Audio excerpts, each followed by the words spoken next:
Welcome back to my YouTube channel. ಸಂಜೆಯಿಂದ ವ್ಲಾಗ್ನ start ಮಾಡ್ತಾ ಇದ್ದೀನಿ. ಬೆಳಗ್ಗೆನೇ ಪೂಜೆ ಮಾಡಬೇಕಿತ್ತು. ನನ್ನ ಮಗಳು ತುಂಬಾ ಹಠ ಮಾಡ್ತಿದ್ಲು, ಸೊ ಅದಕ್ಕೆ ಮಾಡೋಕ್ಕಾಗಲಿಲ್ಲ. ಅದಕ್ಕೆ ಇವಾಗ ಸಂಜೆ ಸ್ನಾನ ಮಾಡಿಕೊಂಡು ಪೂಜೆನ ಮುಗಿಸಿದ್ದೀನಿ. ಆ್ಯಂಡ್ ಇವತ್ತು ಶನಿವಾರ, ನಮ್ಮ ಮನೆ ದೇವ್ರ ವಾರ. ಸೊ ಹಂಗಾಗಿ ಯೂಶ್ವಲಿ ನಾನು ಶನಿವಾರ ಯಾವತ್ತು ವ್ಲಾಗ್ನ ಅಪ್ಲೋಡ್ ಮಾಡಿಲ್ಲ, ಎಲ್ಲೋ ರೇರು ಮಾಡಿರೋದು. ಇವತ್ತು ಮಾಡ್ತಾಯಿದ್ದೀನಿ. ನಾನು ಟೊಮೊಟೊ ಸಾಂಬಾರನ್ನ ಮಾಡಿದ್ದೆ. ಸೊ ನನ್ನ ಹಸ್ಬೆಂಡ್ ಬಂದು ಬೇಕ್ರಿ ಹತ್ರ ಫಿಶ್ ಬಂದಿತ್ತು, ಫ್ರೆಶ್ ಆಗಿರೋ ಫಿಶ್ ಬಂದಿತ್ತು ಅಂತ ಫಿಶ್ನ ತಂದಿದ್ದಾರೆ. ಸೊ ಇವಾಗ ಫಿಶ್ ಸಾಂಬಾರು ಮಾಡಬೇಕು. ನೋಡಿ ಗೈಸ್, ನಮ್ಮಲ್ಲಿ ಎಷ್ಟು ತಪ್ಪ ಮೀನಿದೆ. ಉಜ್ಜು ಕ್ಲೀನ್ ಮಾಡ್ಕ. ಫಸ್ಟ್ ಟೈಮ್ ನೀನು ಮಾಡ್ತಿರೋದು ಮೀನು ಕ್ಲೀನಿಂಗ? ಫಸ್ಟ್ ಟೈಮಾ ಮಾಡಿದ್ದೀನಿ, ಯಾರು ಈಗೆಲ್ಲ ಮಾಡಿಲ್ಲ. ಅಂದರೆ ಎಷ್ಟು ವರ್ಷ ಗ್ಯಾಪ್ ಆಯಿತು? 2-3 ವರ್ಷ. ಅದಕ್ಕೆ ಅಲ್ಲಿ ಹೋಗ್ತಿಲ್ಲ, ನಿಧಾನಕ್ಕೆ ಇಲ್ಲೇ ಹೋಳಿಗೆ ಗೊತ್ತಾ? ಹೋಳಿಗೆ ಸ್ಕಿನ್ಲೆಸ್ ಮಾಡಿ ಬಿಸಾಕ್ತೀನಿ. ಮೈ ಗಾಡ್.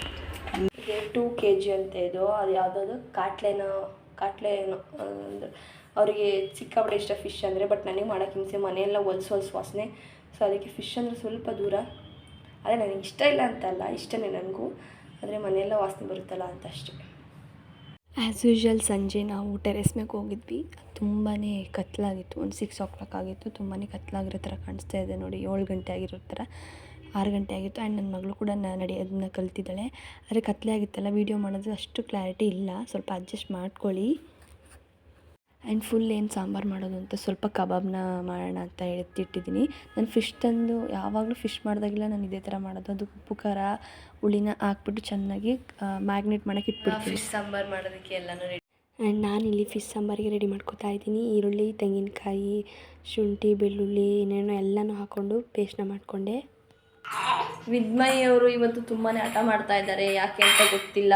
ನಿದ್ದೆ ಮಾಡ್ತಾರೆ ಅಂತ ಗೊತ್ತಿಲ್ಲ. ತುಂಬಾ ಅಳ್ತಾ ಇದ್ದಾರೆ ಇವತ್ತು. ಆಟ ಆಡ್ತಾ ಇಲ್ಲ ಚೆನ್ನಾಗಿ. ಏನು ನಿಮ್ಮ ಪ್ರಾಬ್ಲಮ್? ಫಸ್ಟು ಸಾಂಬಾರನ್ನ ಕುದಿಯೋಕೆ ಇಟ್ಟು ಒಂದು 5 minutes ಮುಚ್ಚಿಬಿಟ್ಟು ಉಪ್ಪು ಖಾರ ಎಲ್ಲ ಸೆಟ್ ಮಾಡಿ, ಆಮೇಲೆ ಫಿಶ್ ಹಾಕ್ಬಿಟ್ಟು ಮೇಲ್ಗಡೆ ಕೊತ್ತಂಬರಿ ಉದ್ದಿಸಿ ಒಂದು 5 minutes ಮುಚ್ಚಿದೆ. ರೆಡಿ ಆಯಿತು. ಇನ್ನು ರೈಸ್ ಮಾಡಬೇಕು ಮತ್ತು ಕಬಾಬ್ನ ಮಾಡಬೇಕು. ನನ್ನ ಮಗಳು ತುಂಬ ಅಳ್ತಿದ್ದಾಳೆ ಇವತ್ತು. ಯಾಕೂ ಸರಿಯಾಗಿ ಆಟ ಆಡ್ತಾನೇ ಇಲ್ಲ. ಇಷ್ಟವರೆಗೂ ಚೆನ್ನಾಗಿ ಆಟ ಆಡೋದು, ಇವಾಗ ಆಟ ಆಡ್ತಾ ಇಲ್ಲ. ಆ್ಯಂಡ್ ಇವಳನ್ನ ಮಲಗಿಸ್ಬಂದು ರೈಸಿಗೆ ಇಟ್ಟು ಕಬಾಬ್ನ ಮಾಡ್ತೀನಿ ಗೈಸ್. ಮಗಳನ್ನ ಮಲಗಿಸ್ಬಂದು ನಾನು ಕಬಾಬ್ನ ಮಾಡಿಕೊಂಡೆ. ಫಿಶ್ ಸಾಂಬಾರು ತುಂಬ ಚೆನ್ನಾಗಿತ್ತು. ತುಂಬ ದಿನ ಆಗಿತ್ತು ಮಾಡಿ, ಆದರೂ ಚೆನ್ನಾಗಿ ಬಂದಿತ್ತು. ಕಬಾಬು ತುಂಬಾ ಚೆನ್ನಾಗಿತ್ತು. ಎಸ್ ಗೈಸ್, ಈ ವಿಡಿಯೋ ನಿಮಗೆ ಇಷ್ಟ ಆದರೆ ಲೈಕ್, ಶೇರ್, ಕಮೆಂಟ್ನ ಮಾಡಿ. ಯಾರೆಲ್ಲ ನನ್ನ ಚಾನಲ್ನ ಸಬ್ಸ್ಕ್ರೈಬ್ ಮಾಡಿಲ್ವೋ ಬೇಗ ಹೋಗಿ ಸಬ್ಸ್ಕ್ರೈಬ್ ಮಾಡಿ. Thank you.